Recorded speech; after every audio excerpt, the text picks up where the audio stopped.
Welcome to trauma, where we need to prioritize patients fast. 4 patients, 4 curtains, 1 decision. Who do you see first? There's so much happening. I was also going to ask the same question. Who do we see first? Let's just have a quick look at what is happening with all 4.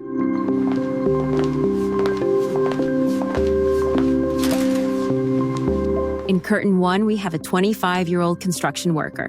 Bleeding controlled, awake, complaining of pain. Painful, but airway's fine, bleeding's controlled, he is safe to wait. In curtain 2 is a 60-year-old woman with sudden tearing back pain.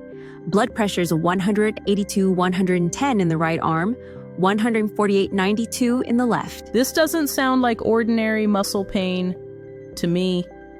Unequal blood pressure plus tearing back pain sounds like aortic dissection, a ticking time bomb.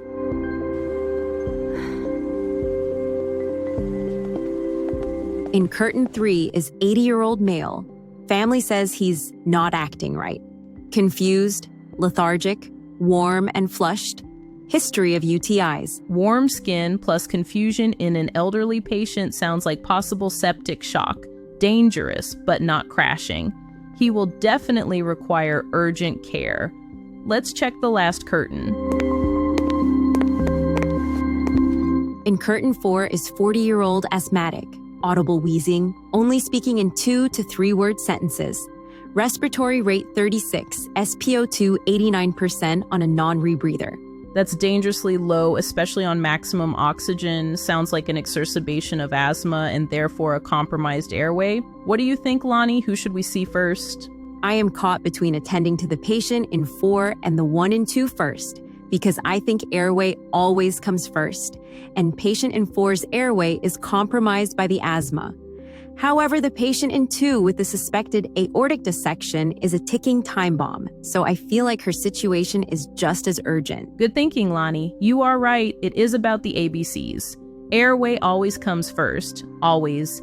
Patient in 4 has an imminent threat to their airway and breathing, while patient in 2's aortic dissection is a critical circulation threat. Patient D in 4 is at immediate risk of respiratory failure, as indicated by his inability to speak in full sentences, high respiratory rate of 36, and low SpO2 of 89%. This patient could stop breathing within minutes.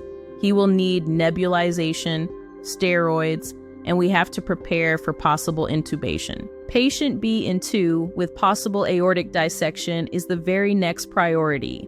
Her situation is life-threatening and requires immediate action. She needs rapid IV access, BP control, and imaging ASAP. Next, patient C in 3 also requires urgent care, but only after stabilizing the 2 more critical patients. He's sick, absolutely, but he's not crashing this very second. We will finish off with patient in 1 because he is stable. Bleeding is controlled, airway intact, and vital signs not crashing, so he can safely wait. Now, let's quickly go and join Nurse June in 4. I am sure she needs us.